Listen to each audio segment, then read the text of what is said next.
if gold were to exceed 10,000 an ounce, you couldn't even buy 1 ounce without a reporting event.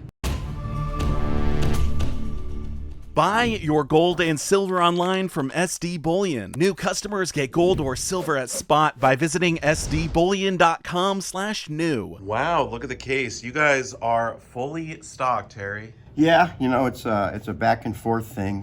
When there's a real dip in the price of silver, particularly, we get cleaned out. When things stabilize, we're able to maintain the inventory. And maybe I could do a better job of keeping it full. Sometimes it's hard to predict, though, what I need and what's going to go out. But today we're in good shape. Yeah, even the 90%, you guys have quite a bit. I see we have some of the mercury dimes up top. That's always good to see. It is, and actually have a couple thousand more being delivered today. We just never have enough of those. Yeah, the preppers love them, huh? Yeah, and I think it's the same story. It's because they never came any other way but 90% silver, so it's the most recognizable silver dime out there without having to know much more than just the design. These Roosevelts, which are also silver here, still look the same as the clad ones in our pocket, so you got to be a little more careful when you're trading with these versus the mercuries. Yeah, I think if I could pick one or the other to have in my go bag, when things go south, it's definitely going to be the mercuries. Sure. The only downside to mercuries versus Roosevelt would be because they saw more wear in circulation. If someone were trading by weight, which is kind of cumbersome, but nonetheless, there'll typically on average be less silver on the mercuries than on the Roosevelts. They were minted with the same amount of silver, but because of wear, the mercuries will have minute amounts less silver than the Roosevelts. Yeah, that is true. Harry, I wanted to get your opinion. I just read that Goldman Sachs has upgraded their end of the year gold prediction to $3,700 an ounce. You think that could happen? I wouldn't have thought that a few weeks ago, but I think so now. We're hanging in there above 3,200. We're now in record territory every day. And so another $480 is plausible, since 2,800 was a record we were talking about, a matter of weeks ago. So that same increment could happen again. They might even be low. Yeah, they could be. They said we could see $4,500 gold next year. That creates problems, though. Some reporting problems we can talk about. It also creates, for a lot of dealers, cash flow problems because, to buy gold from people, it now takes more than twice the money it did, say, when I opened the shop 9.5 years ago. You got to have more cash on hand just to accommodate the customer's interest in selling. It's a challenge. It's not insurmountable, but I think it's going to hurt, especially startups, people trying to, gather inventory for the first time in a new shop. It's going to be difficult to stock gold. Well, let's see what you have in stock today. We've got some gold. Nice pieces of gold, too. Yeah, what's your favorite in this whole lot, Adrian? I would say the Saint. Oh, yeah? It's just a really nice condition, and I just like the old money pre-33 gold. But you can never go wrong with the American Eagles as well. So Harry was mentioning some reporting issues. If people spend more than $10,000, there's a special form you guys have to fill out, right? Yes, there's an anti-money laundering form that has to be filled out, and that's when somebody's spending over $10,000 in cash. Okay, so they could do a check and you wouldn't have to do the form? That's correct. So how many gold eagles would it take to go over the limit? Well, 3 right now. Just with the price of gold and with the premium, you're a little bit over $10,000 just with buying 3 gold eagles. Literally 3 ounces of gold. 3 ounces of gold. So what is the premium right now on the eagle? It's 130 over spot. So we're looking at $33.50 per ounce. That puts us at $10,050. Dang, that's insane. You can't even buy 3 eagles without going over that limit. Yeah, it's crazy. I remember just not long ago it was about $1,200 an ounce. And now it's crazy. So Harry, why would people want to avoid having to fill out the IRS 8300 form? Well, people who buy precious metals tend to be a secretive bunch. I'm painting with a broad brush now, but they want to have no trail, if you will, no paper trail of the transaction. And that's just about everybody. A lot of them won't even write a check for it because that's something of a paper trail. As Adrian calls it, it's a quiet asset.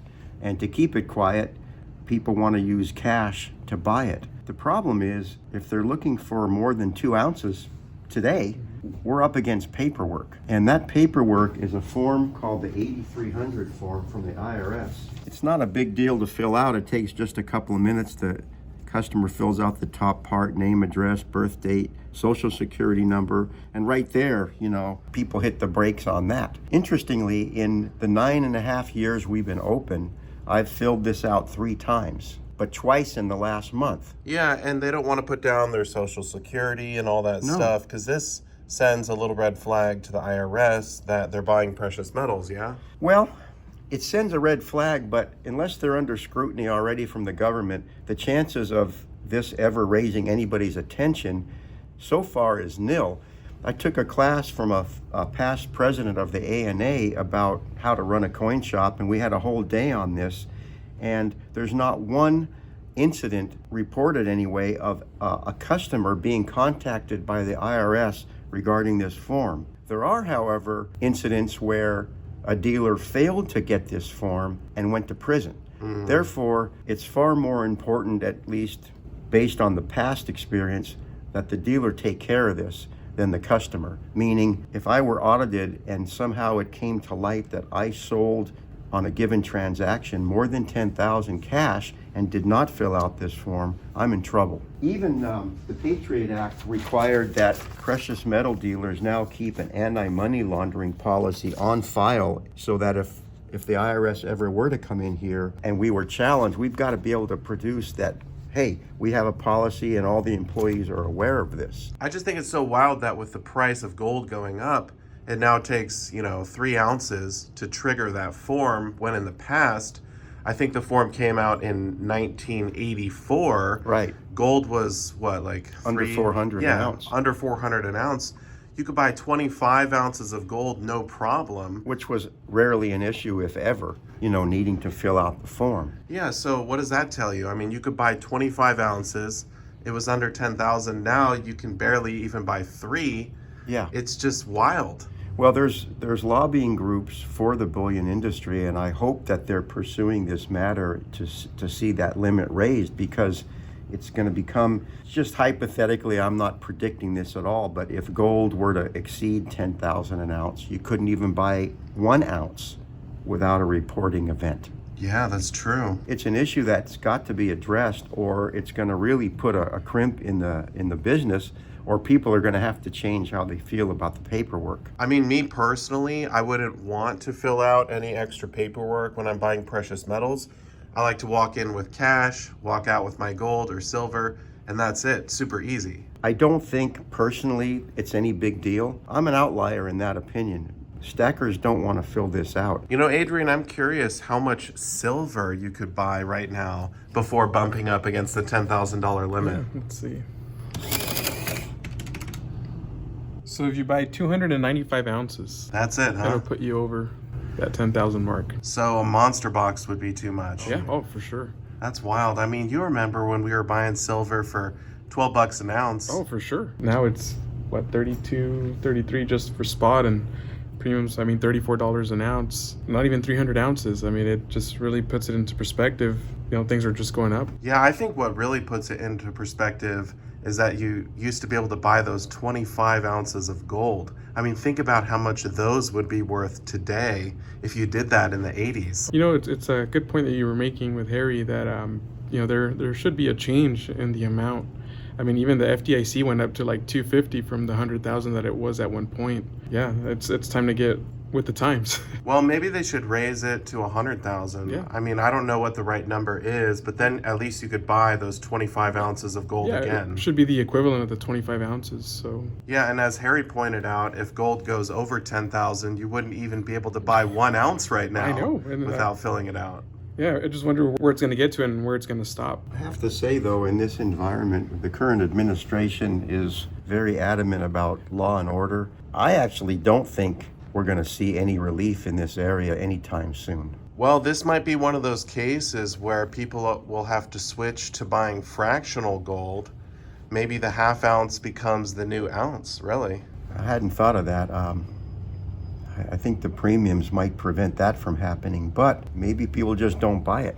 Yeah, maybe they go to buying silver instead. Yeah, less than a monster box though. Yeah. Speaking of a monster box of silver, I see you guys have a bunch of different options now. You can go Maples, Britannias, Krugerrands, Kangaroos. You pretty much got the whole gambit now. Yeah, we got a wide range of options, so it's nice if you want Libertads, you want Maples, Kangaroos, Krugerrands, Britannias. I mean, we try to stock it all. Which would you say is the best world bullion coin to be stacking right now? I'd say the Maple.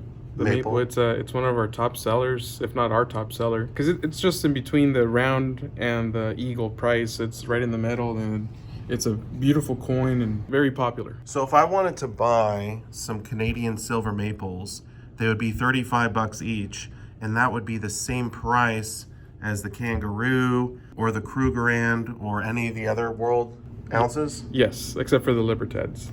Oh yeah, the Libertads. Yeah, those ones are just too rare, huh? Yeah, they're just, they're scarce, and they just make just a fraction of what they make of the other coins, so they maintain that premium. But yeah, by far I would go with the Maples myself. It is good that they're not going to be putting the tariffs on the maples. I was just about to say some tariff-free Maples, so Yeah. that's a good thing. Yeah, we kind of dodged that bullet because these could have gotten as expensive or more expensive than the Libertads. Yeah, that's true. The Libertads could have been even more expensive. Oh, you're right. Yeah, because it would have been a tariff on that too. So the White House put out a fact sheet on the tariffs, and one of the things that was exempt was any bullion. So we finally got the answer. It's not going to have a tariff on it probably ever. That's excellent news. That really is. I think Trump is a stacker.